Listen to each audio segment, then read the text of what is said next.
aga ennem veel on hea palvetada.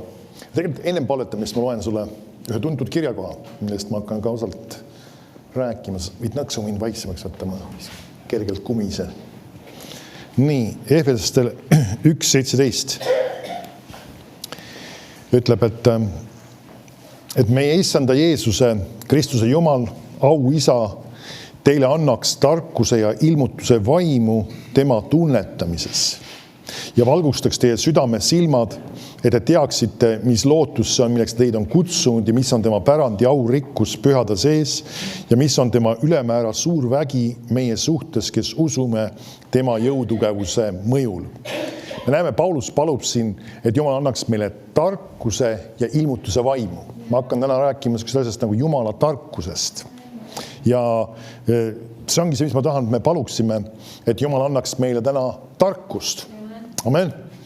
Isa, ma palun, et sa tõesti annaksid meile täna tarkuse, ilmutuse vaimu sinu tundmises. Isa, et me õpiksime tundma seda, mismoodi tarkuses käia ja ammutama sinu käest. Isa, et me võiksime olla inimesed, kes kasutavad seda tarkust, mis on meie jaoks valmis pannud ja et me ei jäta seda lohakile, me ei jäta selle hoolimatuna seda kõrvale, vaid Isa, et me saame sellest osa.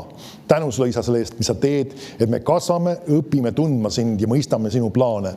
Jeesuse nimel. Aamen. Nii, nüüd seesama kirjakoht, mida ma siin alguses tsiteerisin, räägibki sellest, et kas sa märkad, ütleb Efesoste kirjas tarkuse ilmutuse vaimu ja see vaim on meil tõlgitud suure tähega ja ma usun, et see on korrektne selles mõttes ja ta räägibki tarkuse vaimust. Püha vaim on tarkuse vaim. Nüüd, kui me räägime sellisest teemast nagu tarkus, siis kõige esimese asjana oleks hea paika panna nagu üldises mõttes tarkuse definitsioon. Mis asi on tarkus?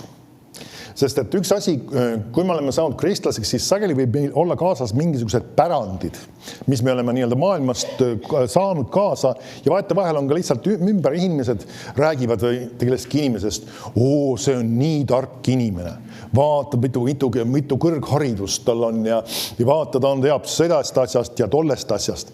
Nüüd, kui sa oled vanem, siis sa vanem inimest sa tead, kunagi, ma arvan, et see oli Vikerraadio, mis iganes raadio see oli, kui mina olin ka väiksem laps, siis seal jooksis üks pühapäeva hommikuti üks saade, mille nimi oli, ma pean üles otsima selle, see oli Tarkade klubi oli see, ja keegi nii vana on ja mäletab sükest asja. Ja siis olid seal tegelikult suuremas osas olid seal mehed, tegelikult paar naist võiks ka vahest olla. Nad olid seal raadios koos ja siis nende käest küsiti mingisuguseid, nii-öelda olid valmistunud ette kellegi poolt, sellised üsna keerukad, sellised vägagi nii-öelda teadmisi nõudvaid küsimused.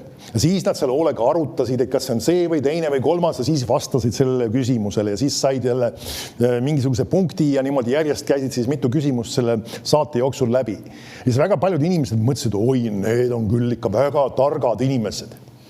Nüüd siin on üks viga sellega seoses, et see maailm on hakanud seostama teadmisi tarkusega. Nüüd, kas sa oled avastanud, et vahetevahel ka isegi inimesed, kes käivad koolis, lõpetavad, ütleme siis tänasel päeval selle, ütleme näiteks isegi gümnaasiumi ära ja nad lähevad näiteks nii-öelda, nende algab nende iseseisev elu ja ütleme, loovad perekonna tänapäeval, ütleme ka, kes on maailma inimesed, siis see perekonna loomine on see, lihtsalt leitakse kellegi, hakatakse koos elama. Ja millegi pärast need samad isegi suhted, meil on raske seda isegi perekonnaks nimetada, lihtsalt need kooselud lagunevad. Meie endelgi on vajas, me oleme vaadanud, et nagu öeldakse, see on vahest nagu kurb ja isegi vaadata, kuidas ühel inimesel näiteks, ma ei saa lihtsalt liiga palju öelda, võib-olla keegi võiks kuskilt ära tunda seda inimestega, nagu öeldakse seal meie maas elab, et nagu öeldakse, tal on juba tänasel päeval mitmes mees iganes tal seal oli, 4 vist, jah. Et esimesega olid lapsed ja siis ilmus üks teine vahele mingiks ajaks välja, siis sellega elas mingi aja koos, siis see kadus ära, see ei sobinud, siis oli järgmine, siis on nüüd järgmine. Ja nagu inimesed ei suuda nagu oleks leida isegi püsivaid suhteid luua. Kõik on nii lagunev ja kõik on nii-öelda ligadi-logadi ja me näeme seda, et tegelikult mida nendel on puudu tegelikult mitte sellest informatsioonist, kuidas perekond või ütleme üldse pereelu võiks toimida, vaid neil on see, et nad ei oska seda rakendada. Ja siin tegelikult ongi nüüd see sama asi. Tarkus ei ole teadmised. Ja see, kui ütleme, haridus ka paneb inimestesse terve hulga, tohutu hulga informatsiooni, see ei tähenda seda, et see inimene on veel tark. Nüüd, kui ta suudab selle informatsiooni võtta ja seda õigel viisil ja õiges kohas rakendada, see on inimene, kes on tark. Ja nüüd see ongi seesama, kui me räägime Jumala tarkusest ka, siis Jumala eesmärk ei ole meile tohutu palju informatsiooni sisse panna. Ja võib olla inimesi, kes tunnevad piibli tekste ja teavad nende igasuguseid kreeka ja heebrakeelseid asju ja suudavad võib-olla tsiteerida mõningaid asju peast ja teavad ajaloolisi taustu ja kõik võimalikke imefakte ja igast asju piiblist ja kõik suudavad neid asju tsiteerida ja rääkida nendest asjadest. Need inimesed ei pruugi üldse targad olla, sest küsimus on selles, kas nad oskavad seda sõna võtta ja seda oma elus reaalselt rakendada ja leida selle õige rakenduse, kuidas seda teha. Et see on see sama asi, mida me peaksime igatsema. Näiteks ka, ma tean kunagi keegi esimesi kordi, ütleme vahest, kui keegi on mind kuulnud kõnelemas ja ma usun, et see on ka teistega, kes on sarnast tüüpi kogudustes, siis minu eesmärk ei ole kunagi rääkida sulle ilusat teoloogilist ja kõrgelennulist juttu. Näiteks ma ei ole, nagu öeldakse, kõne koostamist ja kõne esitamist õppinud. Võib-olla mõne inimese jaoks võib-olla, kuidas sa siukses ametil üldse saad olla ja kui sa ei ole siukest asja õppinud. Siukest asja ei ole vaja õppida. Sest, et mul on vaja, nagu öeldakse, esitada see asi just sellisel viisil, nagu Jumal tahaks selle esitada. Ja vahest mitmed on öelnud, kes on ka kuulnud esimese korda, et sa oskad nagu kuidagi väga praktiliselt ja elulähedaselt selle asja välja tuua. See peabki olema selle asja mõte. Sest et suur osa inimesi, mitte kristlasi, arvavad seda, et piiblil ei ole tänasel päeval meie elu jaoks eriti palju midagi öelda, sest see on nii vana ja aegunud raamat.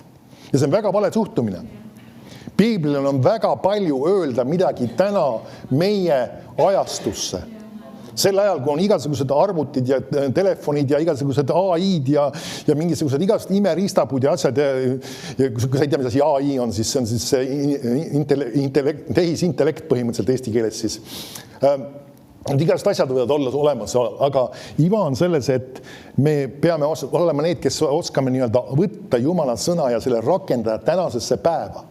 Ja see ei ole aegunud. Vahest mõni ütleb, me oleme 21. sajandil, need on vanad aegunud ideed ja aegunud mõtted. Ei ole. Need töötavad tänasel päeval, need on tänasel päeval aktuaalsed ja need toimivad ja nad on efektiivsed ja turvalised alati. Amen.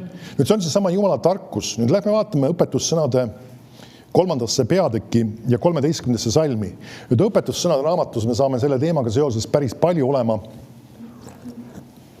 Ja ma plaanin seda teemat päris mitmel korral veel edasi õpetada. Ja õpetussõnade 3.13 ütleb. Õnnistatud on inimene. Õnnistatud siis ei tähenda seda, et nagu lihtsalt soovid kristlasena, kui kristlast tervitad ja ütled, ole õnnistatud ja siis kuulis midagi väga toredat ja väga vaimulikku. Õnnistatud tähendab seda, et selle inimese elus on edukus ja vägi eduks. Amen. Ja ka soosing ja erinevad muud asjad ka, ütleme sellega sees. See tähendab, et see inimene on õnnistatud. Ja nüüd ütleb, õnnistatud on inimene, kes leiab tarkuse. Nüüd saame aru, ta räägib eelkõige just Jumala tarkusest. Ja inimene, kes jõuab aru saamisele, sest sellest on rohkem kasu kui hõbedast ja rohkem kui kullast.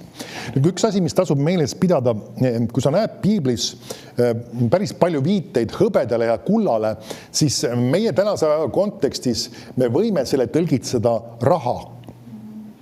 Sest tol ajal nad kasutasid rahalise vahendina just hõbedat ja kulda. See siis võis olla müntide kujul, aga see võis ka mingisugusel muudel kujul olla, mis iganes mingid kangid või asjad või mis iganes moodi siis tol ajal võisid välja näha. Aga et selles mõttes see viitab just rahale kui sellisele, kui väärtusele. Ja nüüd ta ütleb, see on kallim kui pärlid ja ükski asi, mida sa ihaldad, ei ole sellega võrreldav. Selle paremal käel on pikk iga ja vasakul käel rikkus ning au. Selle teed on armsad teed ja kõik selle rajad on rahu. See on elupuuks neile, kes sellest kinni haaravad, õnnis, kes seda suudab hoida. Kui sa märkad, Saalomon, kelle kohta me teame, et ta oli väga tark ja ta oli selle tarkuse saanud algselt Jumala käest. Ja ta on aru saanud ühest asjast. Ta toob väga palju erinevaid nii-öelda materiaalselt väärtuslikke asju. Ja ta ütleb seda, et tarkus on nendest väärtusliku. Nüüd ehk siis Jumala tarkus peame meeles siis seda, mitte lihtsalt mingi mentaalne teadmine või mingisugune inimlik tarkus, vaid Jumala tarkus. See on väärtusliku. Nüüd sellest hakkab ka peale see, kui me tahame ise tarkusest osa saada ja ammutada Jumala käest tarkust, on see sama, et me peame seda väärtuslikuks pidama. Sa märkad, tema paneb nagu öeldakse piltlikult kõrvale, just kui sa tahad niimoodi isegi otse nagu panna suure kullakangi või tarkus, siis ta ütleb, et ma valin tarkust, sest see on väärtuslikum, see on kallim. Nüüd ta annab selle asjale hinna, nii-öelda eks selle väärtusele, tarkuse. Nüüd üks asi on see, kui sa midagi väärtustad, siis sa oled valmis seda vähem väärtuslikku, selle veelgi väärtuslikuma jaoks välja käima. See näeme seda, et nüüd tema tegelikult oli omaaegses maailmas selles nii-öelda ajastus, kus tema elas üks rikkamaid mehi üldse. Ta oli tohutud rikkused, kus tema nii-öelda eluajal kuningaks olles nad mingil hetkel, nagu öeldakse, hõbedat ei vitsitud enam eriti lugeda või seda nii-öelda hinnata, kui palju seda on, sest et see oli, nagu öeldakse, vähe väärtuslik võrreldes sellega, kui kulda oli. Ja mõni ütleb, aga see oligi ju tema langemise põhjus ja tema probleemide põhjus, see, et ta hiljem hakkas ebajumalaid teenima. Kui sa jälgid väga hoolega piiblis, siis see kuld ja hõbe ja varandused ei olnud tema langemise põhjus. Tema langemise põhjus oli tema valed südame hoiakud, mis ta lasi enda ellu sisse tuua. Ja ka mitmed valed valikud, mis ta tegi, mis Jumal oli väga selgelt paika pannud, mida ta peaks tegema ja mida ei peaks tegema. Ja see raha iseenesest ei olnud tema langemise põhjus. See oli nii-öelda sellega koos, ta küll hakkas seda hiljem ka valesti kasutama ja me näeme ka, et kui sa loed Koguja raamatut, siis see on üks raamat, mida sa pead väga suure tarkusega lugema. Vahel ta tundub kohati väga depressiivne isegi. Kõik on nii-öelda mõttetus ja igasugused sarnaseid fraase jookseb sealt läbi ja mõni ütleb, et miks see üldse piiblisse pandud on, mis iganes. Nüüd see näitab seda, kui inimene, kes on saanud osa Jumala tarkusest ja kui ta on selle kaotanud, siis kuidas ta hakkab asjadele vaatama, mis on väärtuslik ja mis ei ole väärtuslik. Et sa pead seda õiges valguses vaatama, see on just pandud sellepärast meile sinna piiblisse, et nagu sa pead seda õieti nägema. Et sa nagu öeldakse, see peab üleüldise pildiga kokku minema, sest et meil on piiblis ka asjad, mis inimesed tegid ka valesti ja ka ütlesid isegi valesti ja mõistsid isegi valesti. Meil on niisugune fraas, kui sa kirjutad selle lihtsalt kontekstist välja, siis see kõlab väga veidrana, Jumalat pole olemas. Niisugune fraas on piiblis olemas, aga see on kontekstist välja võetud muidugi, saame aru, ta ütleb, et rumal inimene ütleb seda. Aga me peame nägema, ja näiteks Hiob ütleb ka mõningaid asju oma tema raamatust, tema kirjutatud raamatus, siis ütleme, me ei tea täpselt, kes selle küll kirjutas, aga ta ütleb ka mõningaid asju, mille kohta ta hiljem ütleb, et ma parandan meelt ja ma olen asju rääkinud, mida ma pole mõistnud. Siis sul on tark, nagu öeldakse, minna ja otsida Hiobi raamatu algusest, mis need asjad olid, mis ta ütles, millest ta ei olnud õieti aru saanud ja mida ta ei olnud mõistnud. Ja mõned inimestel meeldib väga palju tsiteerida, väga tuntud fraasid on öelda Jumal on andnud ja Jumal on võtnud, eriti siis, kui midagi negatiivset on sündinud. Ja Hiob hiljem raamatu lõpus parandas meelt, et ta ei ole asjadest teadnud, on valesid asju rääkinud. Siis see ei peaks seda tsiteerima seda. Amen. Jumal ei ole see, kes võtab sinult, eriti veel vara ja tervist. Amen. Okei, vahemõte lihtsalt siin. Nüüd aga me näeme siis, Saalomon oli tohutu rikas ja jõukas inimene ja ta oli saanud jõukusest osa, aga tema jaoks oli väärtuseks, mis asi? Tarkus. Mitte jõukus algselt väärtus, räägime nendest algsetest hoiakutest. Nüüd lähme õpetussõnade esimesse peatükki.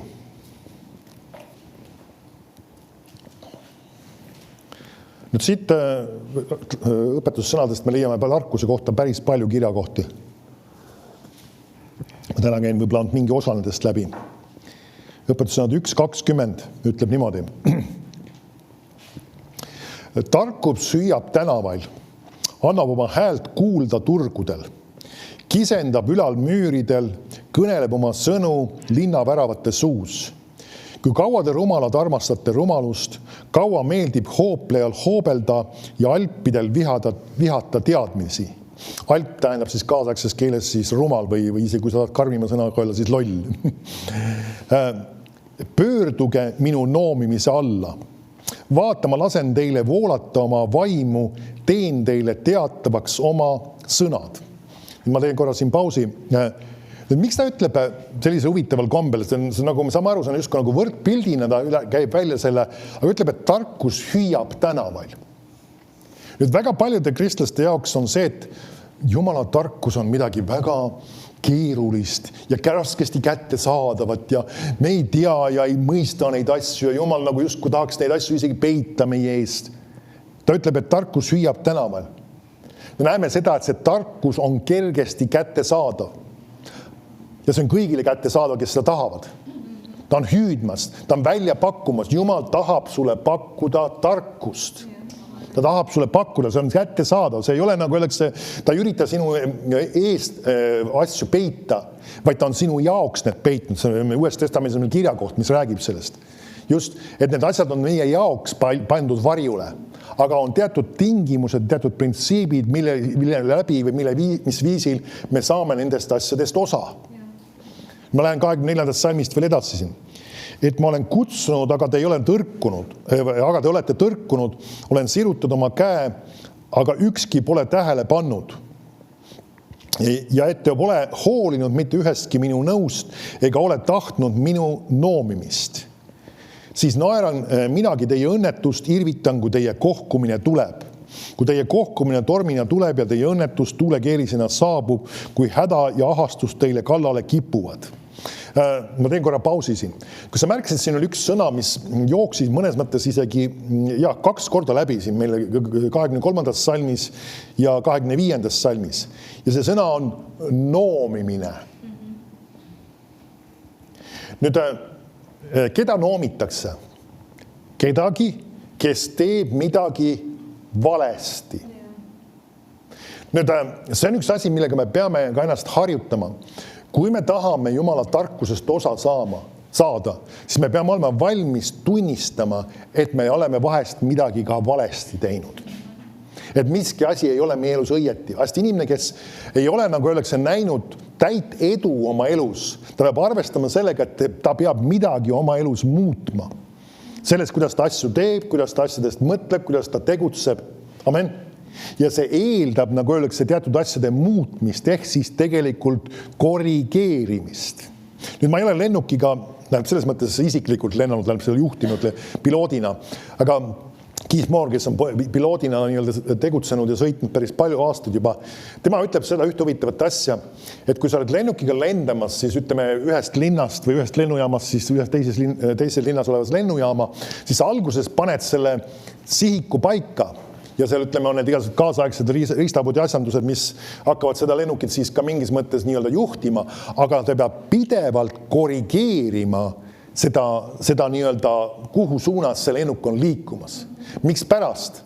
Sest et on väga palju erinevaid igasuguseid tuuled ja kõikvõimalikud õhuaugud ja igasugused erinevad asjad, mis mõjutavad selle lennuki seda suunda, kuhu ta on täpselt lendamas. Ja peab pidevalt toimuma üks korrigeerimine. Sest kui sa alguses paned selle suuna paika ja mõtled, et nüüd ma lihtsalt lähen ja siis sa avastad, sest et kui sul on isegi 1 kraad on midagi alguses natuke vale ja kui sa oled jõudnud selle, mis ütleme mitmete sadade või ütleme isegi 1000 kilomeetri kaugusele kohale ja see 1 kraad on muutunud tohutu suureks vaheks tegelikuks ja erinevuseks. Ja sellepärast on ka meil vaja ka aru saada seda, et me mõtleme, et ma olen oma elus õige suuna pannud paika, õiged sihikud paika, mis ma tahan teha ja nüüd ma hakkan liikuma. Sa pead arvestama sellega, et sul on vaja ka ennast korrigeerida selle käigus. Sest et me ei ole, nagu öeldakse, siin maa peal elades täiuslikud. Piibel kasutab seda sõna küll täiuslik, ta räägib küll väga paljus ka küpsest, vaimulikult küpsest, aga me ei ole ka sellest täiusesse jõudnud ja meil tuleb arvestada seda, et me teeme vahest asju valesti ja me vajame korrigeerimist. Nüüd, kui sa oled lapsevanem, siis sa oled harjunud sellega, et sa oma lapsi korrigeerid. Ütled talle, et kuule, seda ei peaks nii tegema või see on valesti. Ja kui sa saad suuremaks, siis vahetevahel täiskasvanud inimesed ei taha korrigeeringut kuulata. Ja inimesed vahetevahel pahandavad selle peale, solvuvad selle peale. Isegi kui näiteks on koguduse kontekstis, siis vahest mõni astub lihtsalt kogudusest minema, sest pastor ütles mulle, või tavaliselt on ikka see pastor, kes on süüdlane, ütles mulle, et ma seda peaksin nii tegema või see on valesti või see on teistmoodi. Sest mul on näiteks olnud situatsioon, ma ei hakkas nimesid mainima, inimest ei ole me koguduses enam ka, aga ma üritan nagu taga rääkida. Ma korrigeerisin tema seda, et ta ei käinud koguduses korralikult kohal.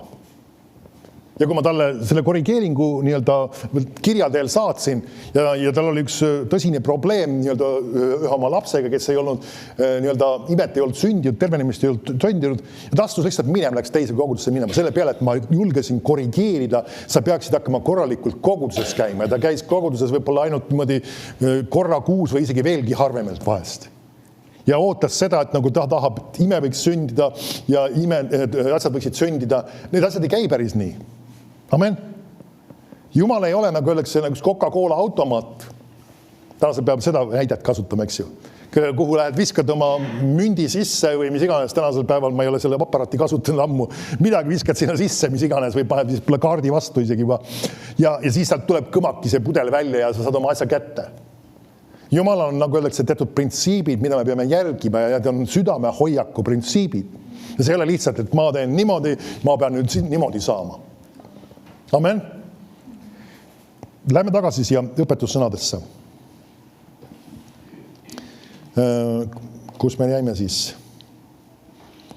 Ja 28 salmi, õpetussõnad 1. Siis nad hüüavad mind, aga mina ei vasta, otsivad mind ega ei leia. Seepärast, et nad on vihanud tunnetust ega ole valinud Jehova kartust. Kas sa märkad, nüüd ta hakkab välja tooma mõningaid elemente, mis on väga olulised selleks, et saada osa tarkusest ehk Jumala tarkusest. Ja üks nendest on Jehova kartus. Nüüd paneme selle natuke teistsuguse sõnastusse ümber, ehk siis Jumala kartus. Nüüd igaks juhuks selgitan lahti, mis see väljend tähendab. See eelkõige ei tähenda niivõrd seda, et sa kardad, et ta lööb sind äkki maha. Vaid see tähendab tegelikult just, me võime lisada ühe teise sõnasõna juurde, aukartust. Ehk siis sa austad Jumalat, pead teda asju väärtuslikuks, sa hindad neid kõrgelt ja pead neid oluliseks. Nüüd see on seesama Jumala kartus. Et kui me oleme Jumala kartlikud, siis me saame aru, kui näiteks Jumala sõna hakatakse lugema. Näiteks ma olen ka isegi sellest rääkinud, kuidas me isegi suhtume koguduses Jumala sõnasse või sellesse isegi ülistusaega. Amen. See ei ole lihtsalt mingisugune asi, mis me teeme ära. See on see, et kus on koht ja hetk, kus ma tahan Jumalat ülistada. Miks pärast? Sest mul on Jumala kartus ja mul on austus tema suhtes, sest ma ülistan teda. See ei ole lihtsalt laulmise aeg, see ei ole lihtsalt midagi, mis me teeme aeg. See ei ole see hetk, ma olen aete vahel näinud ja ma see minu ülesanne teisi inimesi paika pannud, aga aete vahel on Facebookis on keegi pannud pildi koosoleku algusest ja siis ta on teinud selfit. Me ülistame siin koos Jumalat. Ei, sa ei ülista Jumalat, sorry. Sa teed selfit. Ja sul on hoopis üks show on olulisem kui see, et praegu on aeg ülista. See ei ole aeg selfie tegemiseks, see ei ole aeg pildistamiseks. Kus me või siis pilti teha? See ei ole selleks aeg, sest et Jumala ülistamine on oluline. Ja see kõik muu on lihtsalt üks meelelahutuse, mis ei ole oluline. Amen. Või siis seesama, et mul ikka tuleb üks lugu, vana lugu meel, ma olen seda varem rääkinud, aga lihtsalt tookord see niivõrd nagu häiris mind. Ma olin ühel see oli tegelikult isegi vist Malaisias ühel konverentsil, ma olin päris pika maasina koha sõitnud ja ma teadsin, et Jumal tahal on midagi olulisest mulle rääkida. Tegelikult ma ei olnud Malaisias, ma olime Sveitsis, mul tuli meelde seal. Ja seal olid nii jutlustajad kui ka ärimehed osalt olid seal ka konverentsil. Ja me olime Šveitsis ja seal konverentsil ja istusime seal siis, olid sellised lauad, kus me saime, et me saaksime märkmeid teha ja asju. Ja ta oli inimene, kes oli ärimees ja kes oli nii-öelda ka mingisugune läpakas oli kaasas, et ta saaks siis märkmeid teha. Ja ta vist istus mul üsna kõrval ja ma nägin, kuidas ta oma läpakas. Tal oli ühes aknas, tol ajal oli Skype oli veel populaarne. Ja nüüd enam veel päeval paljud ei kasuta seda programmi. Tal oli ühes aknas oli Skype lahti ja teises aknas oli lahti märkmete tegemise asi. Ja siis ta jutluse ajal, nagu öeldakse, Skype'is kellegiga seal siis teksti kaudu kirjutas mingisuguse asja seal suhtles ja siis teise aknasse kirjutas siis, nagu öeldakse, sinna siis märkmeid. Ja siis aeg-ajalt ütles, amen, halleluuja ja kiitus Jumale. Ja kuna mina ei olnud koosoleku juht ja mul ei olnud seda voli, ma oleks tahtnud talle sõna otsas mõttes käega vasta pead anda. Sest et see ei ole see, nagu öeldakse, sa ei saa niimoodi Jumalaga käituda. Jumal ei ole lihtsalt üks aken Skype'i kõrval. Jumal on üks konkreetne, kui sa teed märkmed, siis sa teed märkmeid ja kogu lugu ja kõik muu on out. See on kinni pandud. Aga kuna mina ei olnud see tegija, siis ma lihtsalt saan ainult pahandada ja mõelda selle peale muude midagi. Sest kui ma oleks jutlustajana seda märganud, siis ma oleks seda võib-olla isegi sellele reageerinud vastavalt vajadusele. Sellepärast mõni ütleb, et ma ei julge siin koguduses mobiili käes hoida. Sa võid hoida, kui sa piiblit vaatad. Aga kui sa surfad Facebookis ja kui sa surfad Messengeris samal ajal ringi, siis ole ettevaatlik. Ma ei näe muidugi, mis sa seal ekraanis teed, aga Jumal on see, kes hindab neid asju. Küsimus ei ole selles, et me inimestele peame kellegile kohta kätte näitama, aga see on seesama aukartus Jumala asjade suhtes. See on aeg praegu sõna jaoks. Ja see kõik muu võib oodata, sest Jumala sõna on olulisem. See ongi see, mis ta räägib tegelikult. Jumala kartus on see, et ma pean oluliseks tema sõna ja seda, mis tal on rääkida ja mis temal on öelda. Ja see ei ole mitte niivõrd selle inimese pärast, kes kõneleb, vaid see on Jumala sõna pärast. Me peame inimeste suhtes ka olema selles mõttes viisakad ja austavad. Või ma tean isegi mõningaid firmad, kui ma räägin sellest, mul tuleb ikka see multitasking, eestikeelne nimi oli ka päris kihvt, rööprähklemine, päris kihvt sõna, see peab nagu ajab suu isegi, harjutamist nõuab. See on siis seesama, kus üritatakse mitut asja teha ja keegi kirjeldas ka, kuidas nendel on firma koosolekud. Ja see, kes on siis koosoleku juht, see siis räägib seal siis, mis firma on tegemas ja mis on toimumas. Ja siis need, kes kõik seal kohal on, nendel on siis arvutid lahti ja nad saadavad samal ajal e-maile, samal ajal chativad, mis iganes Messengeris, mitme asjaga korraga tegelevad ja siis kõik ütlevad, kõik on ju suurepärane, meil on multitasking. Ja mulle ikka meeldib seda näidet tuua, ma naisega ikka aeg-ajalt naerame selle üle. Ainus koht, kus mehed oskavad multitaskingut teha, ehk siis seda rööprähklemist, on see, kui nad hommikul pesevad või õhtul pesevad hambaid peegli ees, pesevad hambaid ja siis pritsivad selle peegli ja seda hambapasta nii-öelda neid täppe täis. See on ainus koht, kus oskavad mehed ilusti rööprähklemist teha. Kellegi ei ole seda ka naljakas, aga minu jaoks on, sest meil on seal pidevalt see probleemiks jälle aeg-ajalt vajab jälle peegel puhtaks pesemist.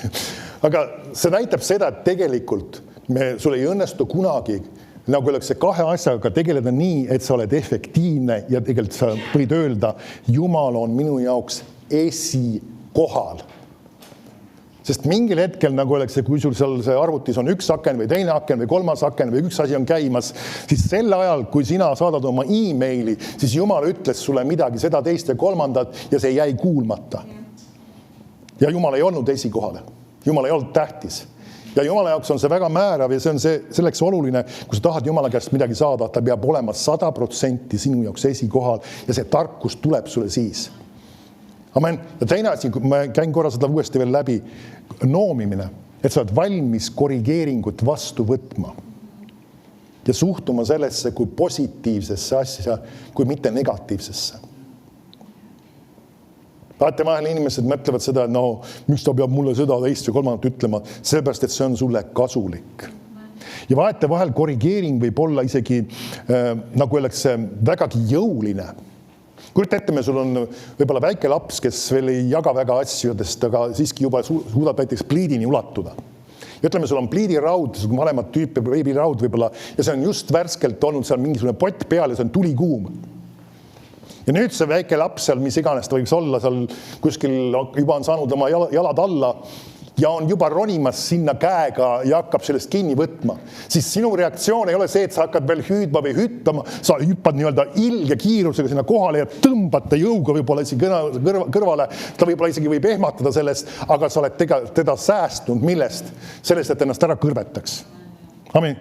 Nüüd sarnaselt võib ka Jumal, nagu öeldakse vahetevahel, mõningaid asju öelda sulle või teha, mis võivad olla nagu väga ehmatavad või isegi võib-olla natukene jahmatavad selles situatsioonis, aga see võib-olla hoidis sind tohutust katastroofist ära. Amen. Ja me peame ära tundma selle, et see on kasulik. Kui lapsevanem sellises situatsioonis, kui see laps on seal sirutamas selle tulikuuma pliidi poole, hüppab, siis teda peetakse vägagi heaks ja hoolivaks lapsevanemaks. Ta ei hakka ütlema, et lätsukene, oota nüüd ära veel puudud, või see pole viga, ei, ta ei tee seda. Ta ei mõtle selle peale igalt, ta ainult reageerib ülikiiresti ja teeb oma maksimumi, et see laps sealt eemale tõmmata. Amen. Nüüd Jumal mõtleb sarnaselt ja korrigeerimine ei ole negatiivne ega halb asi. See on sinu säästmiseks, see on sinu päästmiseks vajalik. Amen. Nüüd läheme õpetussõnade 4.1. Me loeme siit nagu mingis mõttes ristipõiki need kirjakohti, aga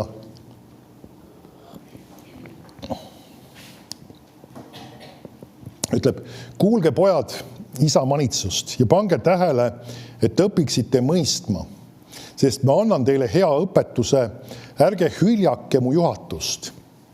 Kui ma alles olin oma isa poeg, õrn ja ainus oma ema hoole all, siis õpetas mind mu isa ja ütles mulle, su süda hoidku minu sõnu, pea mu käske, siis sa jääd elama.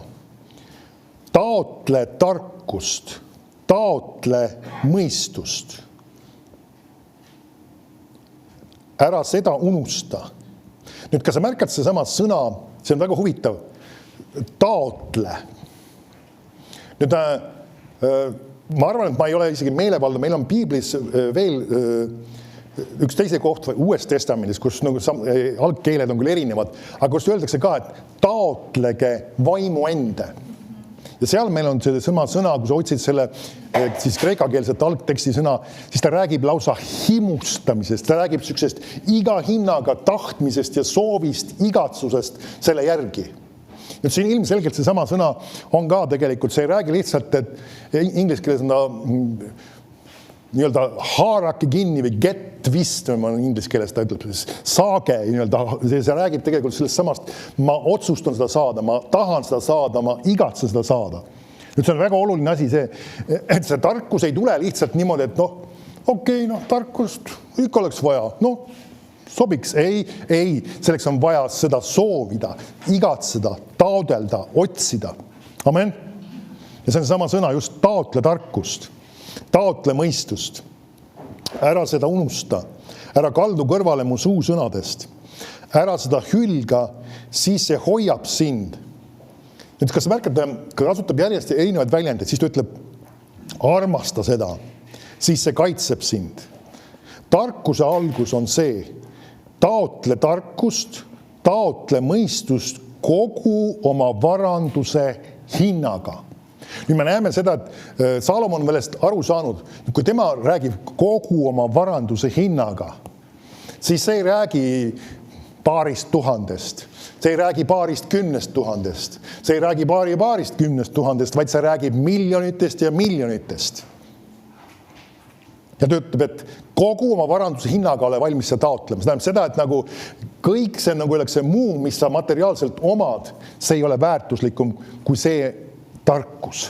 Nüüd seesama, et sa tõstad selle tarkuse ülimalt kõrgele ja väärtuslikule kohale. Ja see on see, mis annab sulle võimalus sellest osa saada. Kui sa pead seda nii-öelda selliseks, käib kah või sobib küll, siis sa ei pruugi sellest osa saada. Amen. Pea seda kõrgeks, siis see ülendab sind, kui sa seda süleled, siis see austab sind, see paneb sulle pähe ilupärja, kingib sulle kauni krooni. Kui sa märkad, need samad väljendid on siin järjest, kui sa seda kõrgeks pead, siis ta ülendab sind. Kui sa seda süleled, Ta räägib nagu inimlikus mõttes, kui me ütleme kedagi kallistame, väljendame armastust või oma hoolimist selle kaudu. Ta räägib just samast, et me ka nii-öelda väljendame oma hoolimist, oma tarkuse oluliseks pidamist just selliste asjade kaudu. Ta kasutab väga palju erinevaid väljendeid. Nüüd läheme õpetussõnade 14. Nüüd hakkame vaatama natukene just seda tarkuse olemust. Et see definitsioon, mis ma ise välja käisin või selle mõtte, on see sama just tarkus on see, et sa võtad selle informatsiooni ja sa oskad seda rakendada ja seda käivitada. Nüüd siin on veel mõningad elemendid, mis on seotud tarkusega. Ma ei tea, võib-olla sa oled märganud, meil on piiblis 9 vaimuandi ja üks nendest vaimuandidest on tarkuse sõna. Ja kui sa oled kunagi seda õpetust pikemalt kuulnud, siis tarkuse sõna definitsioon on see, et sul on üleloomulik teadmine tulevikust. Ma mäletan, kui ma seda kuulsin, siis mõtlesin, et tarkus ja teadmine tulevikust. Kuidas neil on seos? Ja siit nüüd hakkab sama välja tulema, tarkus ja just see sama tuleviku asjad on väga otseselt seotud. Ja vaata siit õpetussõnade 14, miks see definitsioon ongi, et see on teadmine just tulevikust. 14.8 ütleb, mõistliku mehe tarkus on tunda oma teed, aga alpide rumalus eksitab. Nüüd meil on see vanem eesti keel, siin on kindlasti hea teisi tõlked juurde kasutada. Nüüd meie isegi uus tõlge ei ole tegelikult Vana Testamendi paljusid raamatuid võtnud vaevaks eriti, et tõlgelt üldse nii-öelda läbi käia või uuesti tõlkida. No lihtsalt üsna kopeeritud tegelikult ümber, kui sa vaatad meil. Suurem osa Vana Testamendi raamatut on uues tõlkes üsna samad, ma ei saa öelda päris identselt, aga ainult issand on seal, Jehova on issandaga asendatud ja nii et selles mõttes ta väga palju ei ole selle vaeva nähtud tegelikult sellega, kui aus olla. Okei, ma ise usun seda, et meil tuleks eesti keeles üks hea üks korralik ja tasemel tõlge, mis võib ka kaasaegsemas keeles olla küll, kui see on, aga nii kaua mina jään enamuses 68. aasta tõlke juurde. Aga ma ei ütle seda, et kui sa kasutad uuemat, et see midagi halba on. Aga hea on, et sa jälgid seda muidugi, mis need tekstid on. Aga nüüd vaatame selle sama salmi, mul on inglise keeles niisugune tõlge nagu Living Bible'i tõlge. Nüüd inglise keeles neid tõlkeid jagub selles mõttes ja sellepärast sul on vahest on vaja ka teada, missuguseid tõlkeid vaadata, missuguseid mitte. Ja siin ta ütleb Living Bible niimoodi. Targad saavad aru, kuhu nad lähevad, kuid rumalad eksitavad ise ennast. Nüüd, mis on targa inimese arusaam või nii-öelda iseloomustus, on see, et ta mõtleb selle peale, kuhu need asjad, mis ma teen, mind viivad. Nüüd, see on väga oluline asi tegelikult. Ma teen niimoodi, ma käitun niimoodi, ma ütlen seda, nüüd mida see toodab minule järgmisteks hetkedeks, päevadeks, aastateks, mis iganes. Ja see on see, kui sa oled tark inimene, siis sa mõtled selle peale. Rumal inimene on see, kes lihtsalt viskab midagi välja. Ütleb midagi, mis iganes sülg suhu toob, mis iganes pähe tuleb. Mulle see ei meeldi, ma olen pahane, mul on paha tuju, ma ütlen seda põmm. Ja totaalne konflikt ja mis asi, järgmised asjad võivad olla väga tõsiselt sellest hävitu. Vahest isegi mõned perekonnasuhted lähevad lõhki, sellepärast, et keegi inimene ei olnud tark ja lihtsalt viskas välja lihtsalt oma negatiivse emotsiooni, oma paha tunde, oma väsimuse, mis iganes sellest lähtekohast ja lammutas midagi väga olulist, mis oleks pidanud tegelikult olema tugev ja stabiilne. Ja see homne päev on lihtsalt sellest ja ta ei olnud tark. Amen. See ongi sama, tarkus on see sama asi, et sa ei kiirusta sageli asjadega. On vahest mõningad asjad, mis sa teed, eriti olulised otsused. Ära selliste asjadele nii-öelda mine nagu selliste asjade lõksu ja see on tegelikult äri kontekstis väga palju kasutatud. Täna on viimast päeva veel allahindlus. Osta nüüd see asi kohe ja see homme enam seda allahindlust ei ole. Ja see võib isegi tõde olla. Aga sul ei anta aega mõtlemiseks, kas see on sulle üldse vajalik, kas see üldse on hea asi, kas see isegi on kvaliteetne asi ja nii edasi. Sul ei anta selleks mõtlemiseks aega, et sa ei mõtleks nende asjade peale, vaid sa laseks emotsioonil ennast takka lükata, sest see praegu võib see hea hind ära kaduda, aga tegelikult kui sa lähed hoopis teise, mis iganes, kas internetipoodi või poodi avastad, et see hind on kogu aeg seal selline olnud. Nemad lihtsalt mängivad selleks hetkeks madalaks, jätavad sulle mulje, et sa peaksid selle iga hinnaks ostma, sest et see on täna viimast hetke veel madal hind. Ja Ja see on tüüpiline strateegia. Nüüd kurat vahest mängib ka umbes samast mängu sinuga. Sa pead kindlasti selle asja tegema, sa pead kindlasti selle ostu tegema. Sul on praegu seda vaja.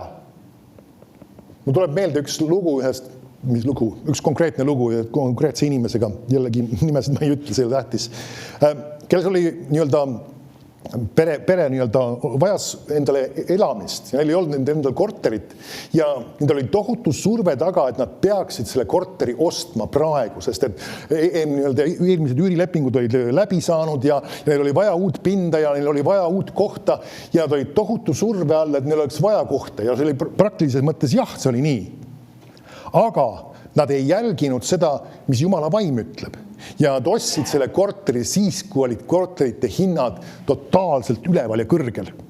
Nad olid just tõusnud üles pannud kolinal ja nad ostsid selle väga kõrge hinnaga. Ja siis nad võtsid selle jaoks muidugi laenu, ma ei ütle, et laenu võtmine vale on alati, ja siis nagu läksid paar aastat läksid mööda ja siis tekkisid endal maksmisega probleemid. Ja nüüd, kui nad oleksid selle korterit sel hetkel maha müünud, siis nad oleksid sellest korterist saanud lahti ja neil oleks umbes pool selle asja tolleaegsest väärtusest veel maksmata jäänud. Tähendab seda, et sa täiesti lõhkise küna ees.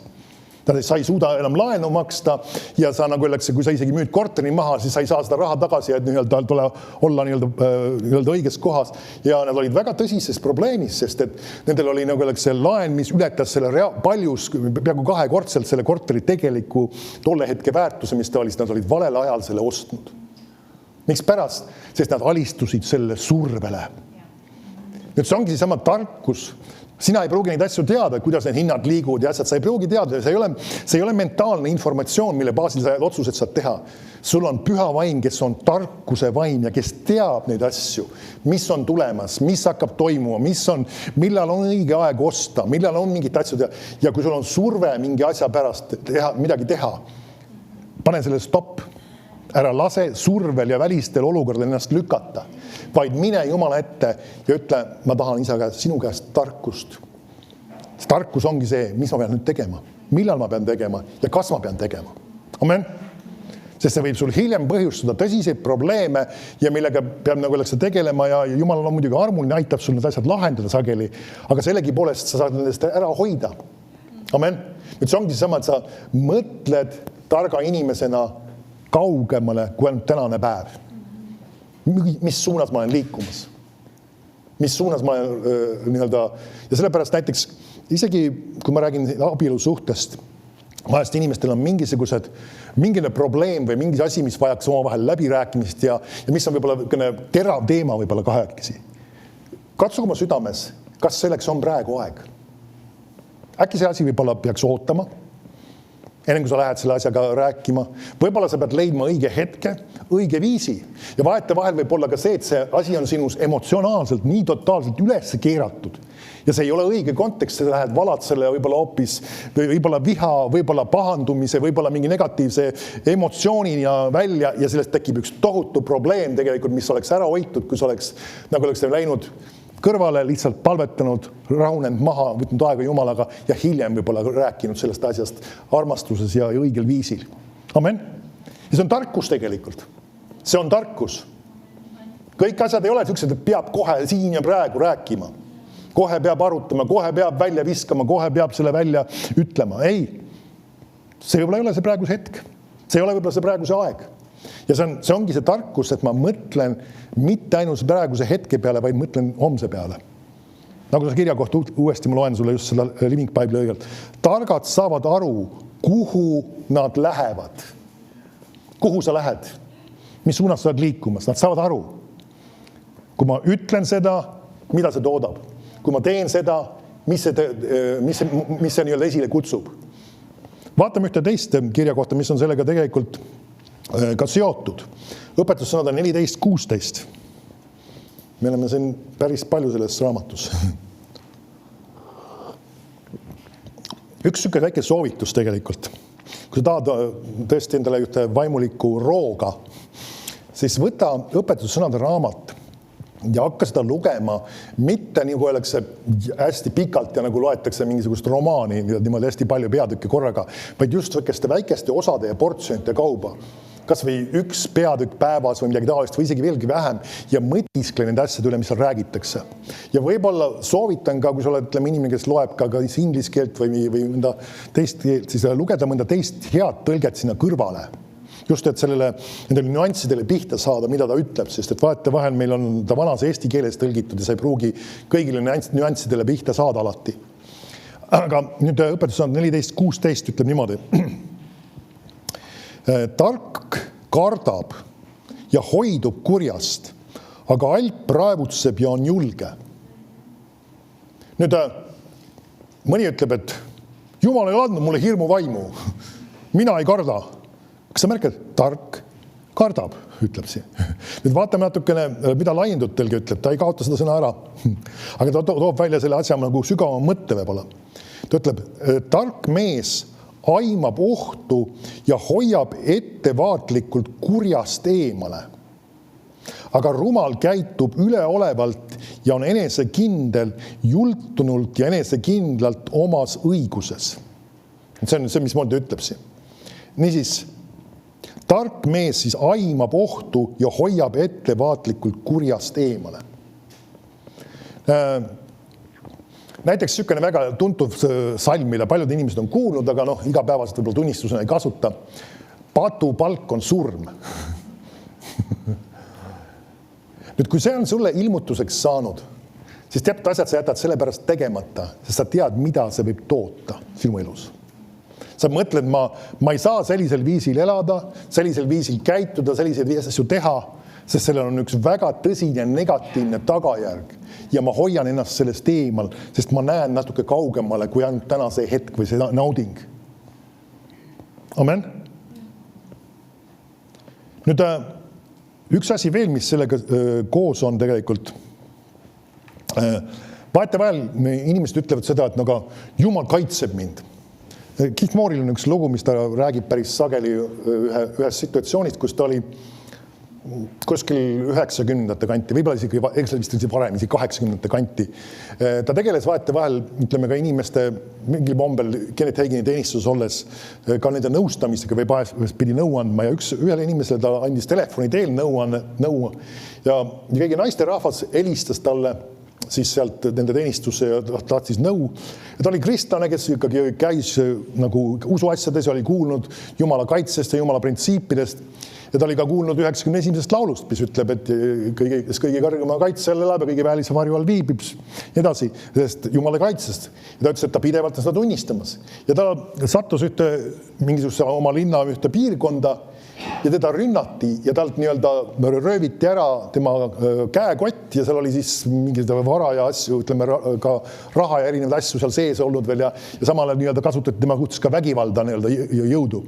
Ja siis ta oli niivõrd sellest liinist lahti ja niivõrd kuidas see sai mulle juhtuda ja ta oli niivõrd totaalselt isegi hüsteerias ja ütles, et ma iga päev tunnistan 91. laulu, kuidas sai siuke asi mulle juhtuda, et mind rünnati ja minult rööviti kott ja ma sain peaaegu peksa ka põhimõtteliselt ja kuidas siuke asi sai juhtuda. Ta küsis ta käest, et kas sul on ikka kõik füüsiliselt okei. Ta ütles, et midagi ei ole, lihtsalt natuke valus mõnes kohas on aga mul on mind kõige rohkem häirib see, et ma olen ju tunnistamas Jumala kaitset enda üle, aga miks siis Jumal ei kaitsnud mind? Siis Kiihkaar mõtles, et huvitav, miks siis Jumal ei kaitsnud mind? Siis ta Jumala vaim juhatas ta käest, küsida käest, et kas sul oli südames rahu, et sellesse kohta üldse minna? Siis ta ütles, et naine kuidagi jäi vaikseks ja ütles, et ei olnud päris, jah. Kui ma sinna mõtlesin, ma sellesse kohta peaksin minema, ma teadsin, et seal ei ole väga turvaline piirkond, seal on väga palju veidraid inimesi liikumas ringi ja igast asju seal on juhtunud. Ma ei tea, aga ma ju ikka mõtlesin, ma ikka tunnistan 91. laulu, ma lähen ikkagi selline, käin läbi ja Jumala kaitse on minu üle. Nüüd siin on üks oluline asi, mida mõistma.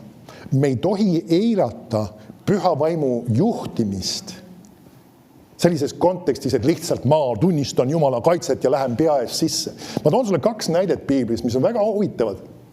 Meil on Apostlitegudes üks lugu, kus Paulus kuulutas ühes linnas selle evangeeliumi ja ta visatakse põhimõtteliselt kividega surnuks. Ja siis tema vennad nii-öelda või tulevad tema ümber ja Jumala vägi tuli ta üle ja ta tõuseb sealt üles. Sa võid ise näha, et see on tegelikult põhimõtteliselt äratati surnust üles üle loomulikult.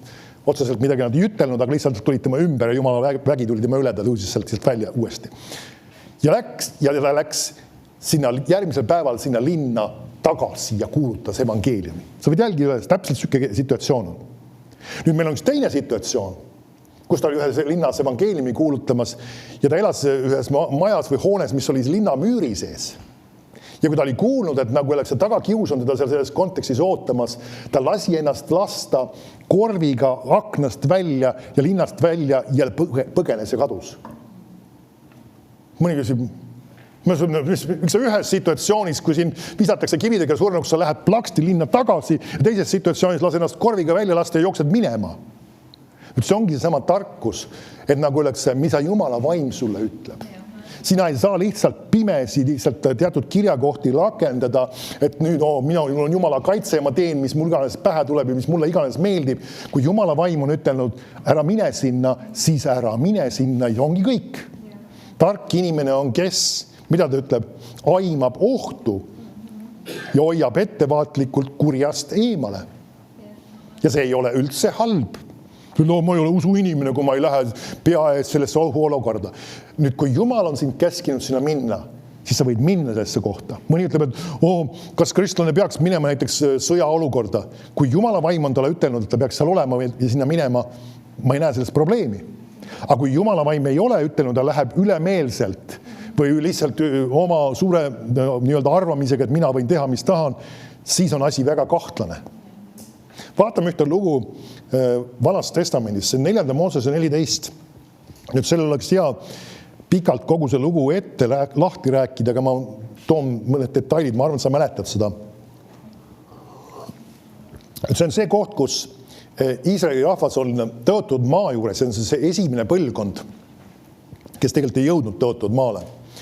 Ja Mooses andis ülesande minna 12 maa kuulajal või tänasel päeval võiks öelda siis luurajal minna seda maad vaatama ja tulevad sealt tagasi ja nüüd nad räägivad Iisraeli rahvale, et see maa on küll vägev, aga siis ütlevad, et me ei suuda seda vallutada ja me oleme nagu rohutirtsud ja räägivad tegelikult uskmatust ja hirmu kogu selle rahvale. Ja nüüd see rahvas hakkab hädaldama ja virisema, et me oleks võinud hoopis seal Egiptuses surra ja nii-öelda ei ole nõus ja valmis minema sinna seda maad vallutama.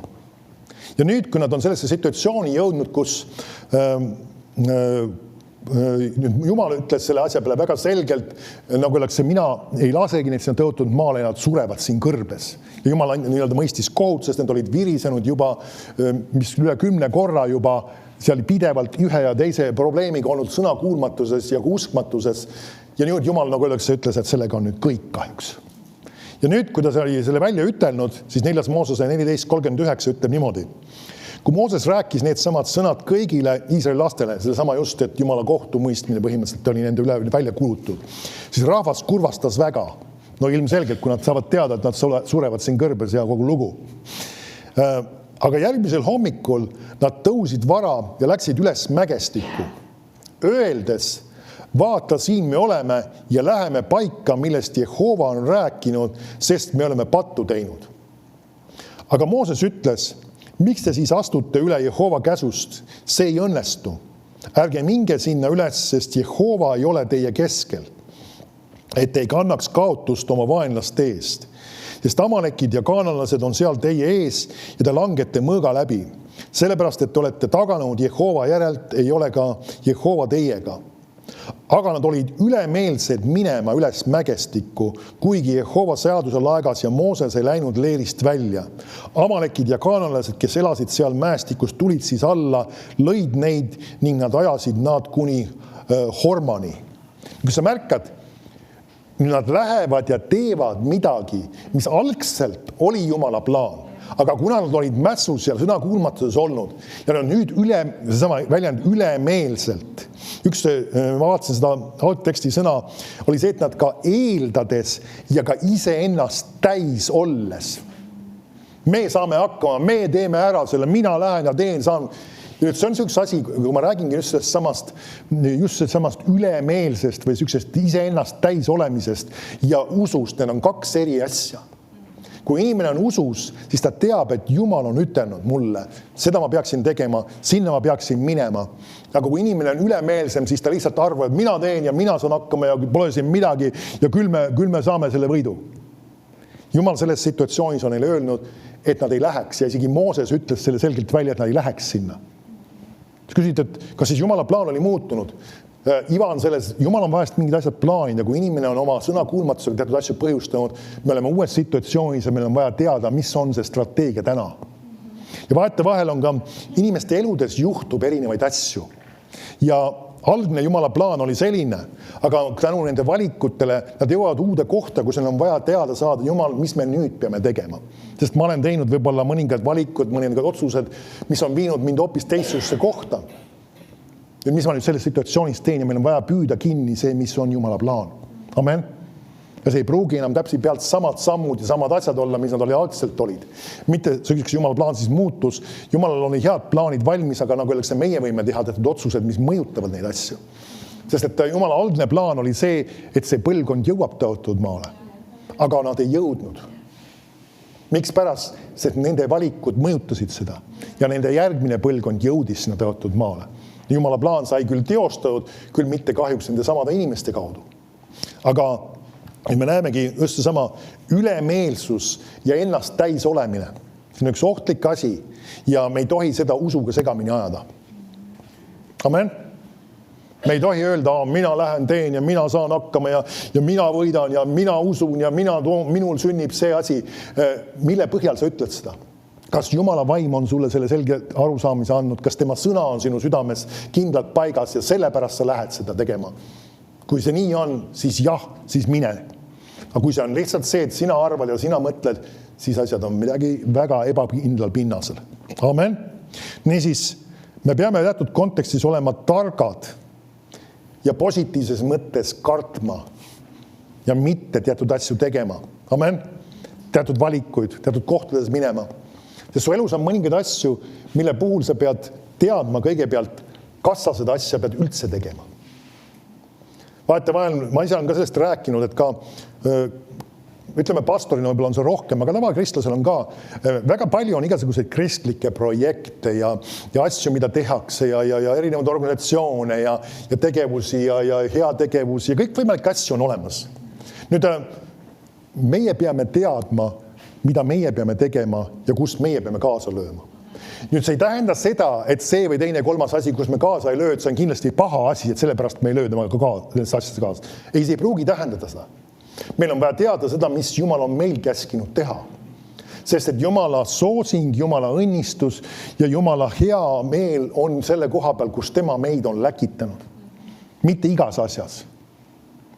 See, et ütleme, on siin üks projekt või teine projekt või kolmas projekt ja kui need inimesed, kes seda on tegemas ja nemad tunnevad, et see on nende ülesanne, Jumal õnnistagu neid ja kui see ongi nende ülesanne, siis ongi hea asi nende jaoks. Aga see ei pruugi olla asi, mida mina pean tegema. Amen. Ja vahetevahel inimesed nagu isegi pahandavad selle peale. Miks sa ei taha selle asjaga kaasa lülla? Miks sa ei taha selles asjas kaasas olla või selles asjas teha seda teist ja kolmandat? Jumal ei ole mulle öelnud. Kõik. Ma ei ütle, et see on paha asi. Ma ei ütle see, et see Jumal oli selle asja taga. Aga ma pean teadma, kus Jumal mind on läkitanud, sest kui ma tegelen asjadega, mis tema ei ole mille ülesanded, siis selle Jumala õnnistust ja soosingut ei ole selle taga. Amen.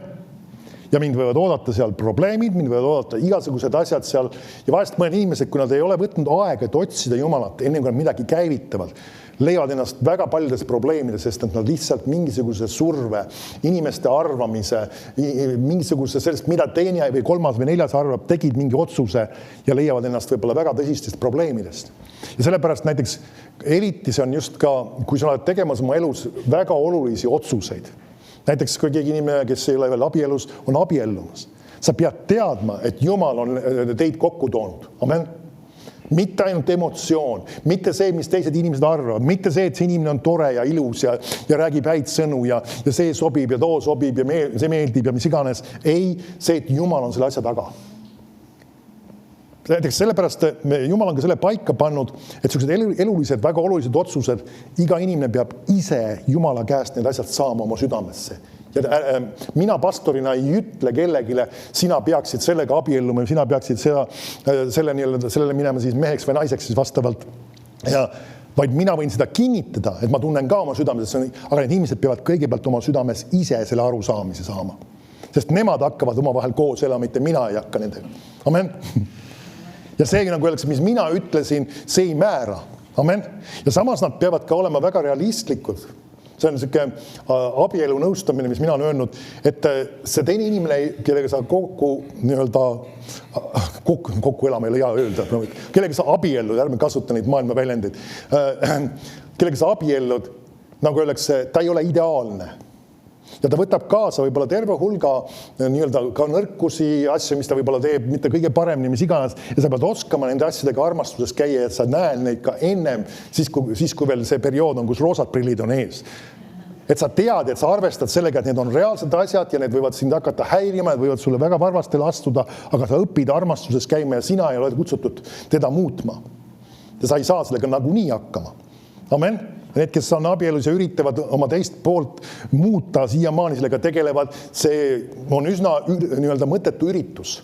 On see, et anna see asi Jumala kätte, tema tegeleb temaga. Ja sina käi armastuses. Amen. Ja anna andeks. Ja armastuse üks osa on pikameelsus. Mis asi see on?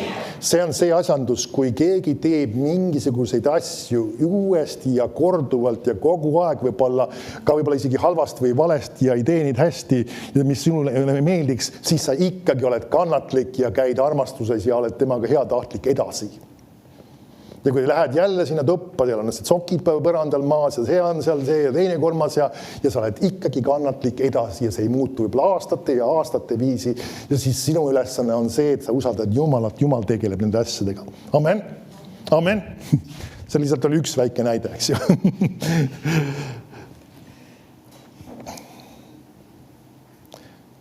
Vaatame korra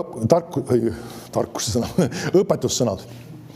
Tarkussõnad ka kindlasti. Õpetussõnad 27.12. Teine kirjakoht tegelikult, mis selles samasse konteksti sobib väga hästi.